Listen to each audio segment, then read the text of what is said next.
Thank you so much. Woo, okay.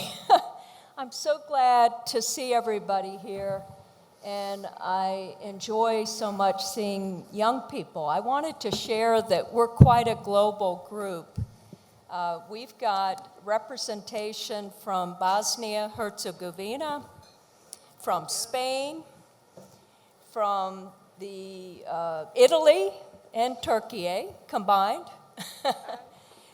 We also have 3 of us, sorry about the dominance, from the United States, but via New York and via Michigan.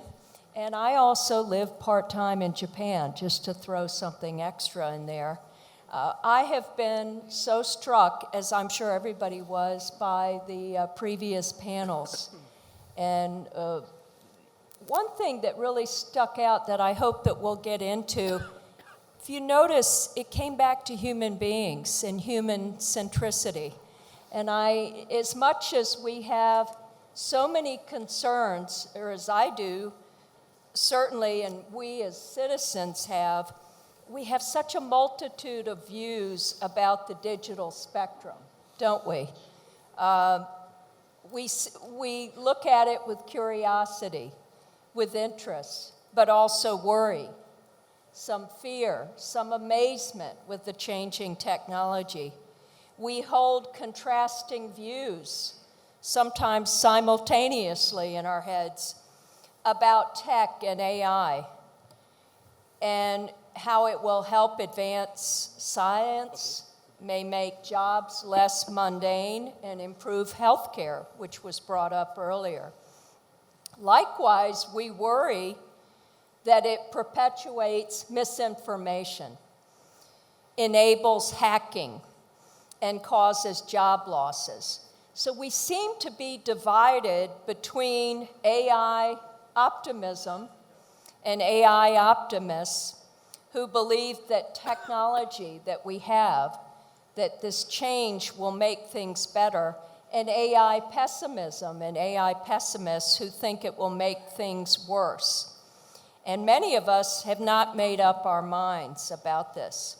I hope this panel, I know this panel will actually enlighten our thinking.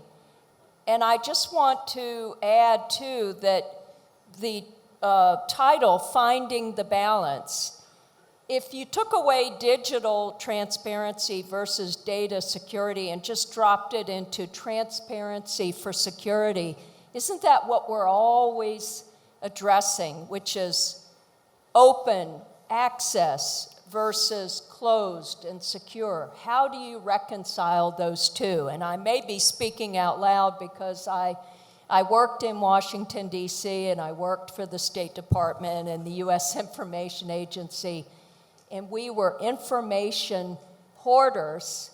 We didn't always want to have too much access from the public, but that was in the 1990s. And the public is demanding more access and transparency.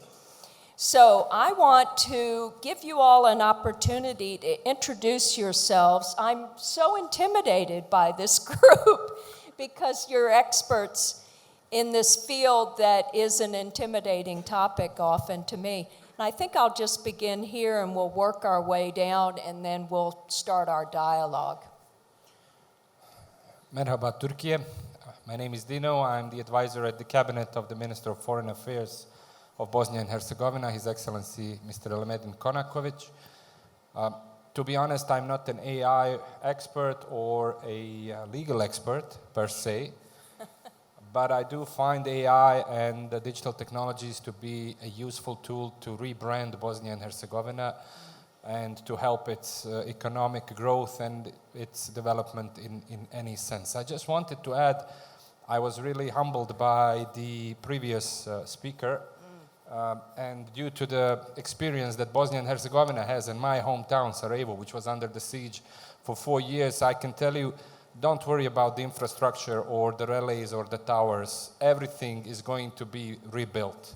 The one thing that cannot be rebuilt are the lives that are being taken, so we need to put much more effort into dialogue, respect for the international law, talking about conflict resolution and ending all wars wherever they are. So I just had the need to say this before we continue further. Thank you so much, Dino. Yeah, Carlos? hello. My name is Carlos Galán. I am from Spain. I am for the University in Nebrija. It's a great pleasure to stay with all of you. I make a little presentation to try to explain what is the point of view about Spain in data protection with transparency laws. It's important to say that Spain have two principal laws, one only from Spain, and another is a regulation that comes from the European Union. Those two laws is the first step for each country that wants to make a democratic state about how they use their data. First of all, the public, when we are talking about public transparency, about law, about digital law, it's important to analyze that all the public sector have obligation. That obligation are necessary to keep safe all the people. The access to information to the different member states, to the different public sector, is also necessary to keep safe our citizens. And the third point is the obligation of a good governance. The democratic states have laws that provide us that our data are in a sector that keep safe our information. Really, if I talk too many laws about cybersecurity exist in Spain, probably it's more than 100 laws. A few hours ago, one speaker says that it's not possible to work with all that kind of laws. And in part, I agree. We have a lot of laws, and that laws establish how we use the information, how we protect our citizens, how our protects our companies, how the communication between the companies and the citizens are established. We have a too many bureaucratic system to keep safe our citizens. But these laws are focused only in 5 points. There are 5 dimensions of cybersecurity. That 5 points are the basic of all service of cybersecurity. Today, the government of Turkey announced the creation of one agency of cybersecurity. That thing is very important because all the countries that want to stay in the new world need to keep safe the information of all citizens and need to keep an organization to keep safe that information. Probably, if I ask you to all the people, to how many people talk about when he wakes up, probably you talk at the end of the day with more people with your telephone number than in person. And that is very important because one of that dimension, and probably one of the most important dimensions, are called the confidentiality. This is not only more that the fact that the information that you want to send one person, that information is only for that person. It's important also that our government keep safe our data. In Spain, for example, we give our governments a lot of information. It's important we share in our governments, and they know that they need to make a lot of effort to keep safe our information.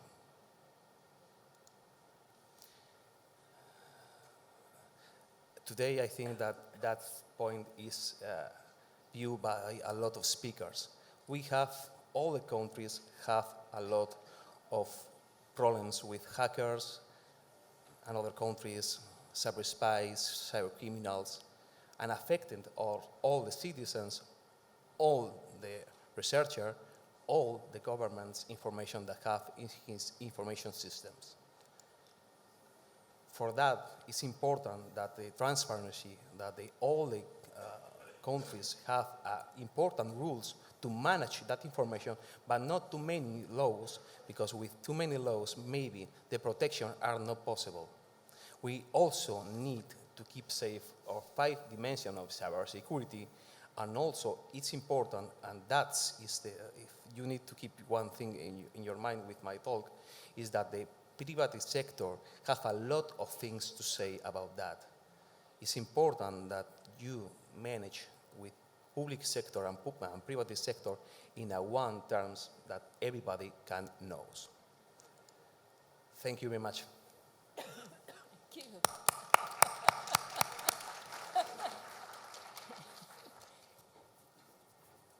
Thank you so much. My name is Sandra Khalil. I am the Associate Director at All Tech is Human.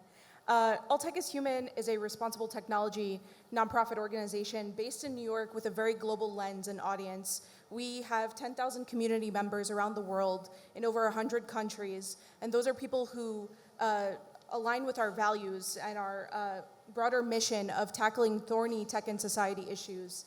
Responsible AI is one of our most important remits in the organization. So is trust and safety and public interest technology. When we define responsibility in artificial intelligence, it's important to understand what we mean by that. And at All Tech is Human, we are defining that responsible AI by saying the development and deployment of artificial intelligence has to align with ethical, legal, and societal values. The principles of that responsible AI also have to feature fairness, accountability, transparency, inclusivity, and safety. A lot of these topics have been mentioned earlier along those lines of ethical frameworks of AI, right? When we talk about what needs to be baked into that systems level development of artificial intelligence, we view multi-stakeholder collaboration, continuous impact assessments, and adaptive governance frameworks as key to ensuring AI is truly responsible. And allow me to expand a bit on some other points that we really focus on in the organization. We feel that there should be public trust in the institutions that house artificial intelligence, whether you're a developer, whether you're deploying, whether you're a social platform, a data sharing engine. You have to have trust. The public has to have trust in your entity to feel comfortable using it and understand the parameters with which they're using. And so we view that there are a few things that are effective in that strategy between the average end user and the AI. There should be constant, transparent communication about AI capabilities and its limitations. We advocate for regular audits and certifications by third-party entities that are not affiliated with the AI organization, and proactive engagement with all stakeholders. Something that I value at All Tech is Human is saying that the average end user of technology is a valuable stakeholder in developing the future of their human condition under AI. If you use any technology, your perspective is very valuable, and you deserve to have a say in how that affects your human condition moving forward. The AI is not malicious. It doesn't have intent. It's built as the way it is, and people tool it for malicious purposes. And so it's on us, it's up to us, to drive that conversation forward on how we want it to work for us. The human is always in charge. We also are establishing clear guidelines through our research on safety measures for AI. Organizations need to prioritize their user safety when it comes to embedding AI through something called safety by design principles. In the AI development, this involves rigorous testing for edge cases, implementing fail-safe mechanisms, adhering to ethical AI guidelines, and collaborating with a truly interdisciplinary team, including the ethicists, the domain experts, and the technologists, to ensure that the safety is balanced with innovation. One of the biggest qualms about safety is that it hampers innovation, and That's simply not true when you look at really robust safety mechanisms that are especially pushed through regulatory guidance. And finally, with user empowerment, we are advocating for users to be empowered to have constant accessible education about AI and interactive transparency tooling and real explainability on the AI interfaces so that they can clarify how decisions are made through AI. The user should always have privacy controls, clear consent mechanisms, and customizable features that allow them to manage the risks actively when they are using AI. That's something that is up to the user and needs constant guidance, obviously, from regulatory regimes. This is obviously an interaction with AI that is developing. It's not seamless. And through forums like this, we can really see where the various stakeholders can come together and align on how this process should move forward. So it's important that we have these conversations today. I also want to touch on, the ambassador who spoke before us and his really powerful remarks. And there was another point that was made on the future generation. And we view that as something really important in my work too. I remember we were also talking about in a previous discussion about all the young people that are in the room and what are they studying and what they want to do in the future. I just want to tell you that if you feel out of place when you talk about technology, the humanities are very much a part of technology. I started my career in public diplomacy at USUN, and I worked in law enforcement and special victims. And now I'm here at a nonprofit, but we're very much focused on technology and very much working with the stakeholders at Google and Meta and TikTok and all those big platforms to push for these principles that I'm sharing on responsible AI. So just view yourself in that lens that you could be a humanities major, you could be studying something that you love, and you could still lend your voice to technology. Very inspirational. Yeah. I feel a lot better now. I'm less intimidated. Good. That's why I'm here, Nancy. And it's a generational issue, too, because I assume that young people are going to be able to take on this AI and the new technology better than an older person like myself. So to hear you talk about wearing the different hats and coming back to this is what we want. We want to have a comfort level and a curiosity about what's going on, to see the whole landscape of perception and influence. And to your point, as somebody who has studied public diplomacy and propaganda a long time, intention is key, isn't it? Because depending on your interpretation of these concepts, how you intend to use that tool, the tool doesn't really know any better, but if you have bad intentions, then you get the bad results. So it acts as it's built. Yes, absolutely. Thank you. So thank you so much, Nancy, and thank you to my esteemed colleagues for being here, but overall thank you to the audience and to Stratcom and the Directorate of Communication of the Presidency of Turkey for getting me here today and for the kind invitation. Actually, this is my name. My name is Valeria Giannotta, and I'm Italian, as you can understand from my accent. And I'm an academic and scientific director of the Observatory on Turkey by CESPI, which is the Italian think tank specialized in international politics, but I'm just directing the dossier on Turkey. And I've been living in Turkey for quite long. And so we are talking about curiosity. Actually, it was the curiosity bringing me here and try to understand more about the psychology of this country and how is this country, what are the main strategy implemented by this country and the main interest. And definitely as an academic, I would like also to say that we are living in a very peculiar time nowadays, right? I mean, it's an international system populated by many challenges. That there are conventional challenges, conventional threats, but also hybrid threats, as it's been said before. And definitely, artificial intelligence marked a new point. I would like to combine AI as the wheel revolution or the atomic bomb, or as the Dr. Professor Faritin Altun said, the industrial revolution. So definitely it marked a before and after.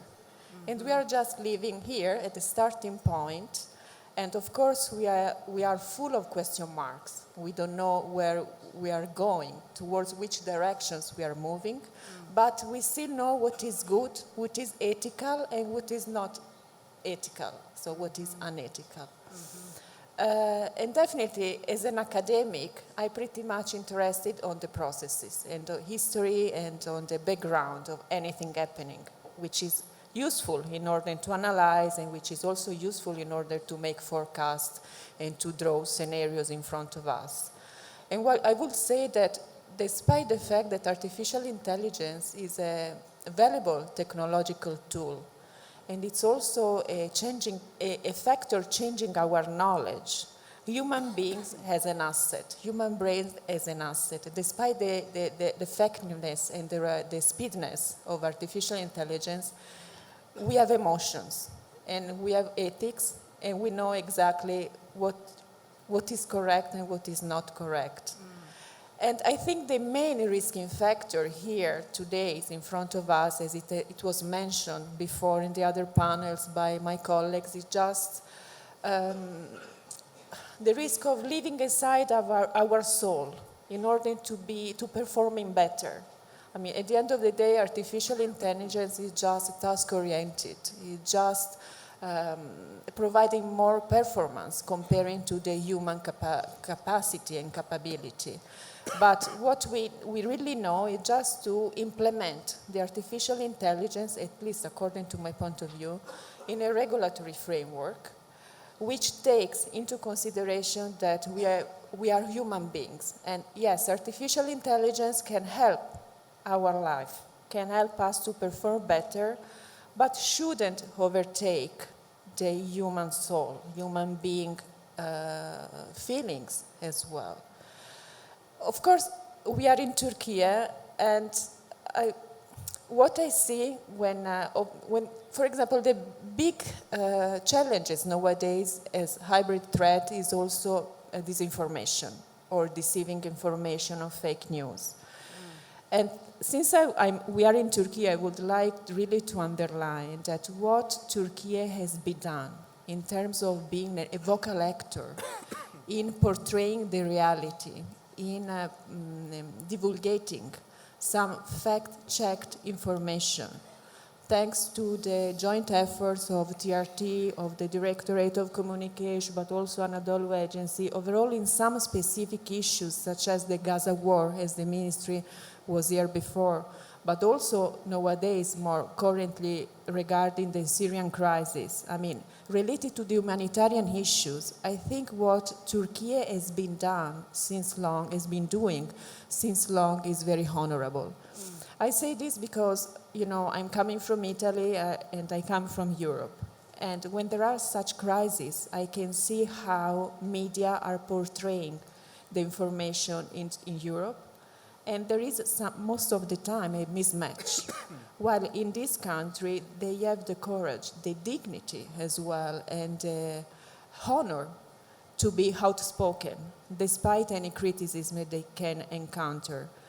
And also the main effort and investment of the Directorate of Communication in the disinformation platform, fact-checking, proposing what is published, but then they also propose what is the reality by caring about the processes, the background, and the real source of information is really encomiable from my point of view. Lastly, I would like to say that if we have to think in a policy-oriented way, I do believe that nowadays there is a sort of confusion. I mean, all of us, we are sort of, to some extent, we are overlapping, right, in providing solutions. But definitely we all agree that the solution, I mean, in order to create a regulatory framework should be multi-stakeholder, as it has been said before. So the importance of the state, institutions, but not just institutions, also university, education, academies, platforms like this, public diplomacy. Beside the importance of diplomacy as a network for connecting and sharing experience and raising awareness, and on the top of everything, we really need international agreement, international framework. I know that much has been done by UN along the Global Digital Compact, for example. The same topic has been discussed at G7 that was held in Italy. Also, the Pope, Francis, opened up his speech talking about the benefit, but also the negative point of artificial intelligence. So I do believe that if we tackle the issue from different levels, and each of us, gives his own contribution from an expert point of view, from a technological point of view, academia, state, then we may have a sustainable approach to artificial intelligence. Thank you. Thank you. Great. Hi, I'm Maria Seyfuddin. I am a CEO and co-founder of Innovative Solution Partners.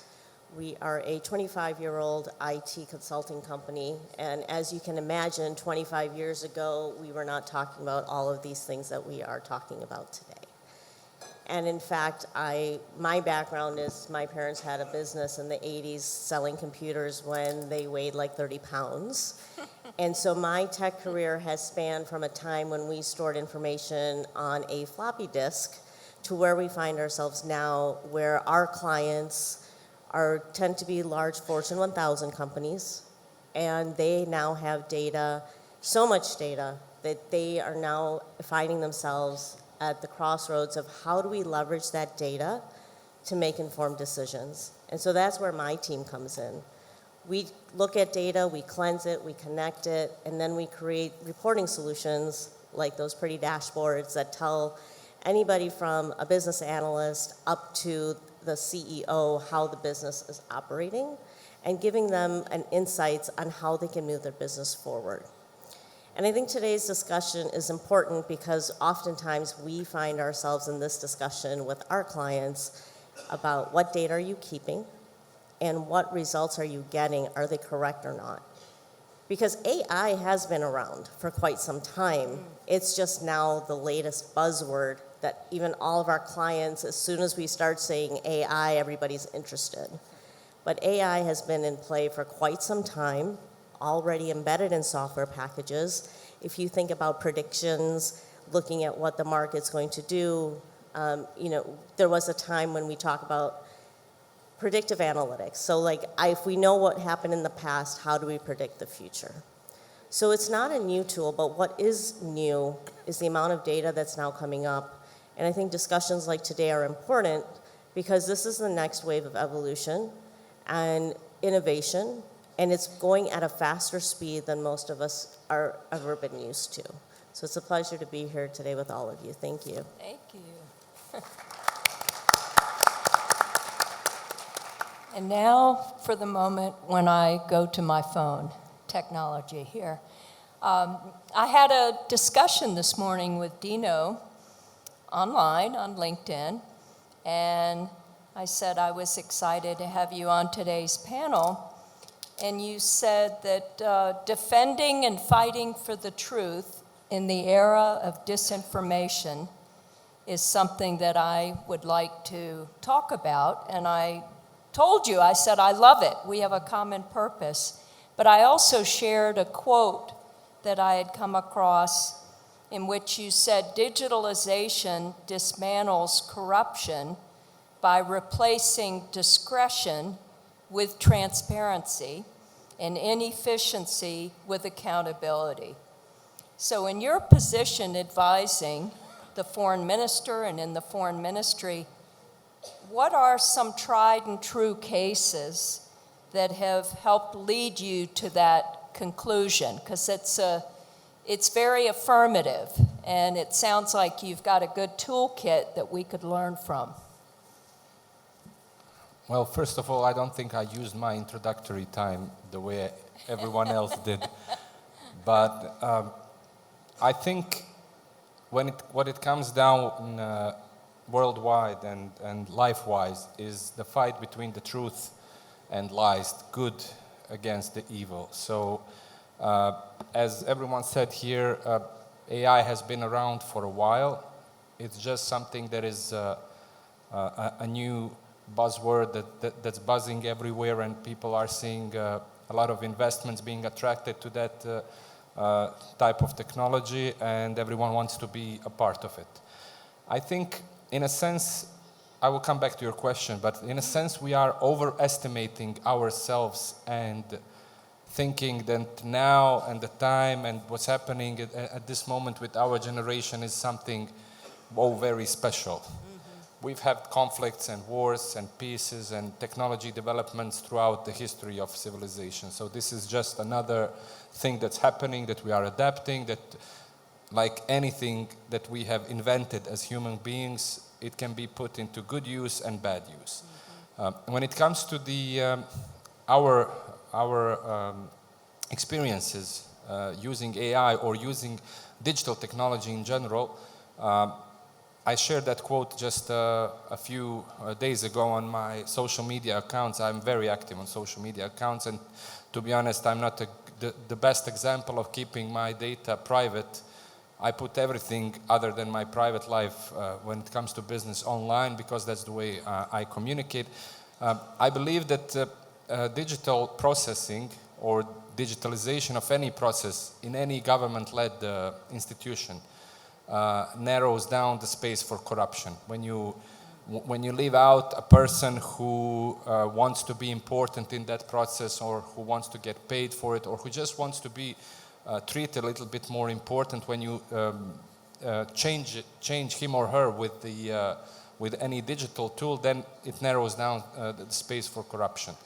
And in order for the citizens to believe that the government is doing something good, they have to have the trust in the government. And they cannot trust the government if it is corrupt, or at least if they are sensing that there is no justice for all, that certain people can get ahead faster.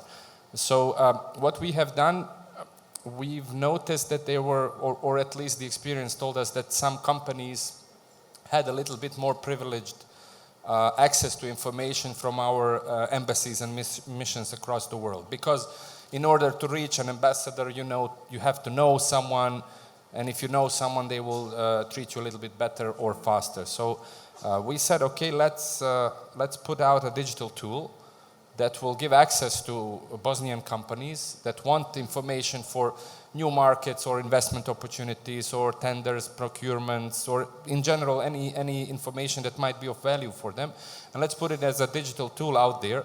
And we created a digital platform for economic diplomacy, which at this moment is not using AI, but the plan is to, after we get all the data and inquiries, to use AI to see where we need to strengthen our embassies or staff or knowledge or whatnot. The other thing is that we want to do, and we are putting out a completely new website of our Council of Ministers and also of the Ministry, because the first point of contact of anyone needing a visa to enter Bosnia or exploring about our country is to go on our website, which is quite obsolete. So that's another thing that we are using. And again, AI will help us in seeing what do people actually inquire and request from our online presence.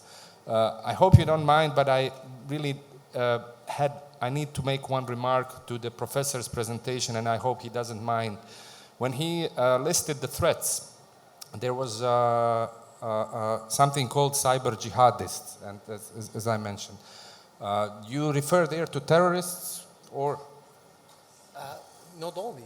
We refer to everybody who could be damage one country. Okay, but when you say cyber jihadists, it kind of puts a label on a certain religion. So why not use cyber crusaders or cyber Zionists, or just put in cyber terrorists? I just noticed it, and I feel that I can tell you this to change it for any future presentations. I didn't do it for the applause. It's just something that I've noticed.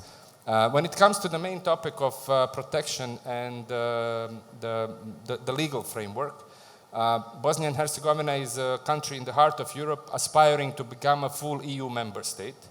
So basically, we are aligning with European Union's legislation. So just now we are adapting a new law on personal data protection, which connects a little bit to GDPR. We don't have an AI strategy yet at the government level, but something is being discussed about because AI has taken everyone by the storm, basically. After the pandemic, when it was shut down, COVID ended, somehow AI entered our lives. So we will probably be following on the European Union's AI Act and adopting those regulations for our citizens as well.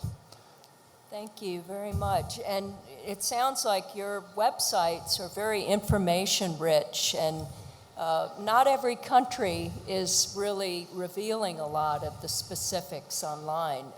I do a lot of work in Japan to help the government to communicate with the outside world in so-called global English, as I call it. But traditionally, Japanese websites, even in the academy, have really limited access. And they've put more of the onus in terms of balance on security. And they realize with the globalization pressure that they have to put more information out there. The public wants it. And of course, you mentioned branding too, that Japan is very attractive now. People want to come and visit. So they're looking up information online. And when you don't give accurate information, again, information, it abhors a vacuum. And so otherwise, there'll be poor information put out there if you don't lead that effort. So I really commend what you all are doing. It sounds very impressive to me. And I apologize, I'm looking down at my phone because I was also in touch with Carlos earlier, and we were back and forth a bit on X, formerly Twitter. And I wanted to get to a question here about transparency and information sharing, if you wanted to address that. How can data transparency be improved among governments, tech companies, and civil society actors to effectively combat hybrid threats? It's an important point of view because for transparency we always thinking in the public sector, but the transparency is also one step that need to make the personal, like everybody. It's important that everybody involves in how the laws exist. For me, I completely agree with my colleague. It's important to have some kind of knowledge and belief in the things that the government makes, and also it's important to believe in the things that they establish in the law, because the law is the only point of view, the only thing that is very clear how it is and what we can do with that law. The transparency is also involved the private sector, because, for example, in case with disinformation and FIMI operations, the private community can do a lot of effort. For example, everybody I suppose that know the group of team in Twitter called Los NAFO, the NAFO. It's a group of cyber activists who fight about Russian disinformation and something else, that makes a great collaboration with the public entities, and they are the people, the community that leverage to the public sector to all that kind of information. It's important to fight that hybrid threats come with public and private sector. Thank you so much. And I'm going to ask Sandra now about, I did my homework and I looked at your various websites. I love All Tech is Human. Your website and the people you showed, there was a real sense of community there and having fun. And you put a lot of emphasis on leveraging collective intelligence. And also, I just wanted you to address that some more, because I think your approach is different. So often, again, with AI and tech, it's a feeling of, we read so many stories about becoming overly addicted, and we're always on our phone, and we're isolated, all true. But in terms of community building, how is that helping to overcome some of those sort of illnesses almost associated with our new tech-driven society? Yeah, thank you, Nancy. That's an important question. I would say at All Tech is Human, the reason why it works is because we are a completely agnostic space, and there's almost like a flywheel of end users and folks that are curious about responsible applications of technology, but then there's also different layers of people at platforms who work on the tech. There are people who are grassroots organizers that are active, living as activists towards responsible technology and social impact issues that intersect with technology. There are government representatives. We work very closely with the UN Tech Envoy, Amandeep Singh Gill, and his team on the Global Digital Compact. Because we are an agnostic space, these unique stakeholders can come together in a really meaningful way and align on topics that are really challenging and multifaceted and require that whole of society approach. A great example that I like to point to, recently we released guidelines on AI-generated child sexual abuse material. It's called CSAM. We worked with another nonprofit organization called Thorn, and it was founded by Ashton Kutcher, and it supports children that are abused and trafficked.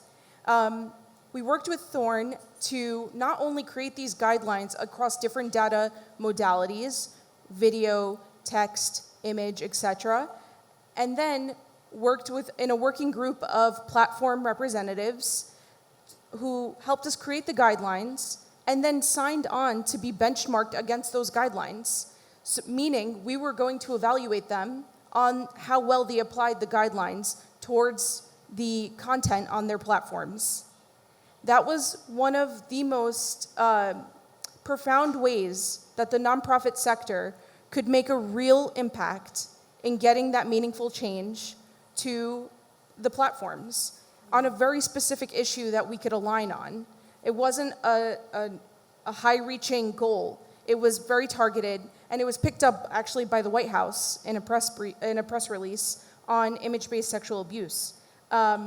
So it's something we're proud of. It's a role that we view for ourselves in the solution space, and we don't seek to ring alarm bells, because ringing alarm bells does not make us act with real intention and clear minds.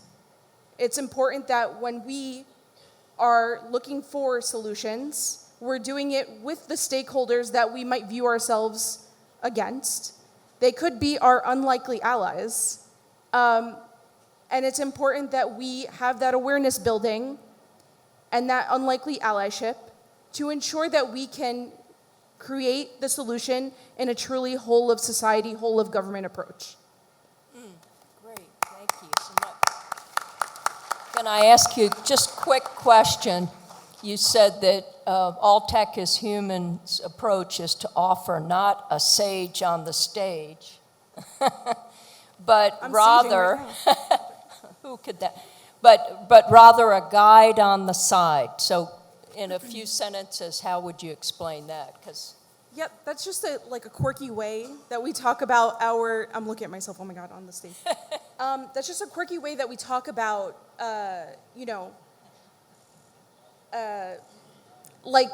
thought leadership as an idea is a great idea. You need those people that are really deep in the issue to speak about what they're seeing and to lend their expertise towards the solution, right?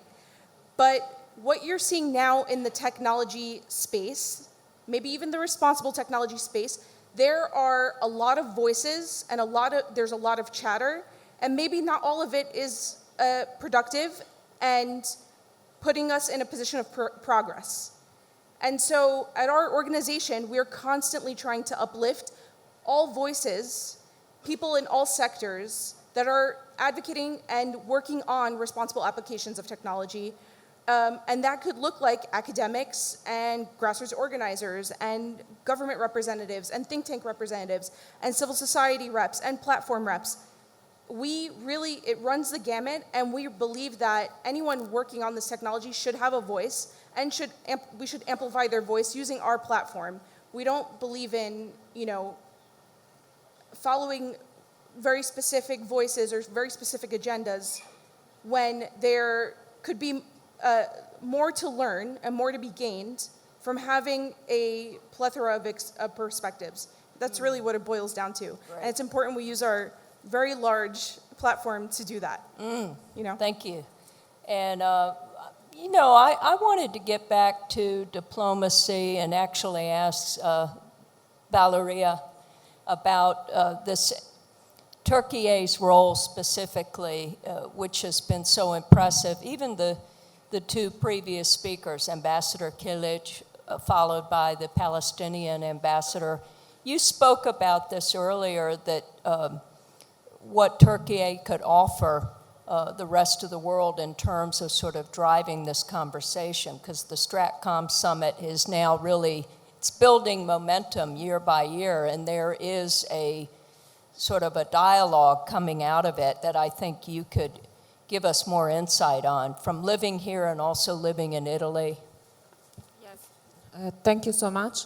Yes, Turkey has been pretty much active in terms of public diplomacy, but also in terms of being vocal at a diplomatic level. For example, I do believe that everything can be read throughout the motto, "The world is bigger than five."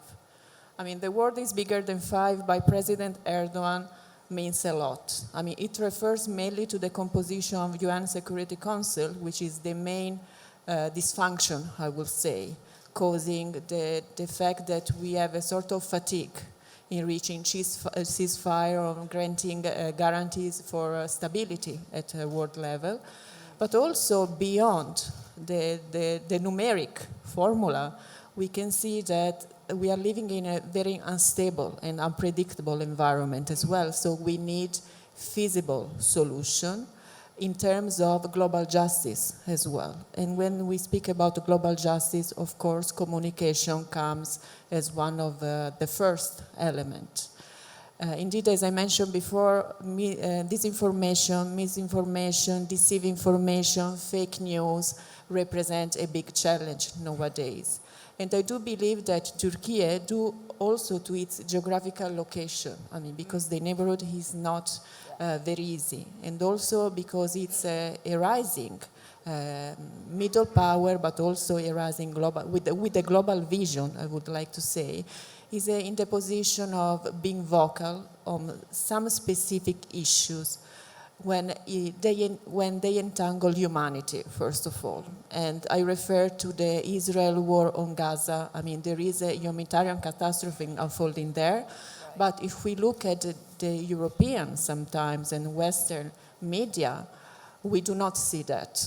Now we started, I mean, things are getting better, but still there is much to do. Indeed, honestly, in Europe and in television, I do not watch television, I do not read the news, because I know how the real informations are coming, and are coming in Turkey. I mean, thanks to Directorate of Communication, the campaign on disinformation, thanks also to the fact that the state channels are on the field. And I think reporting from the field is quite important. Nowadays, there is a new scenario in Syria, and the first ones going there, they are the Turkish journalists, and they are the first source of information. So I do believe that also this campaign, in order to promote sustainable communication, is quite important. It's not of fundamental importance in terms of global justice. And actually, I really believe that the role of Turkey is of great importance for this. Thank you so much. And you all have not had the benefit, as I have had, meeting this fascinating group. And every one of the panelists here has such a wonderful background and biography. And I wanted to ask Maria, You know, I told you earlier over lunch how much I love the title as the co-founder and CEO of Innovative Solution Partners. And I liked all three of those key words. Innovation, meaning improvement, efficiency. We all want to be ever improving and more efficient. Solution, so problem solving, critical thinking. And then partners, emphasizing relationship building. Can you talk about what your company has meant in your community and in Michigan and communities beyond? Because I know you're a global company, as you mentioned earlier, working with Fortune 1000 companies. That's a great question. In full transparency, I came up with that name. I was 20-something, and I needed a name for my organization, and that's how we came up with it. You know, for us, our clients are global. Like I said, we're based in a city where automotive is one of the main drivers of economic revenue. And when we're working with them, one of the things that we like to say is that technology is not going to give you a solution. It's just a tool. And so when we work with our clients, it's really about listening to the business needs. What are they trying to accomplish? And then figuring out what tool is going to be used. And I think that's important because there's this phrase in the tech world of garbage in, garbage out. People love to say they have a lot of data, and you can really twist that data to show whatever it is that you want to show unless you look at the back end and you look at how the data was connected, who was putting it together. And so when we think about the impact that businesses have, like ours, it's a widespread effect. For example, you know, some of our case studies would be helping with supply chain. Right now, especially during COVID, when supply chain was really not anything that was predictable, and it's still not that predictable. AI is helping a lot of our customers do predictions, for instance, cost of minerals that are going into products that they're making, or doing faster reconciliation of their accounts. Because, you know, for us, when we do our home bills and you just do it, it's, you know, if you're a numbers person, it's not that hard. Now, magnify that for a global company with plants across the world, with different currencies, and now they have to reconcile their books and close it. And with technology, we're helping our clients cut down times from like months even down to days and weeks. So that's kind of the impact. We're making things go faster, so now our clients can do other more impactful things in their business. Terrific. And I'm not sure how we're doing on time. I have a feeling we probably need to wrap it up, and because I know we have some more panels to come. I would encourage you all who are here over the next 2 days to come and meet and talk to our panelists, because I'm really inspired by everything that you all do and what you're doing to better the world. And I just want to end with this statement: stay curious. Thank you so much for everybody.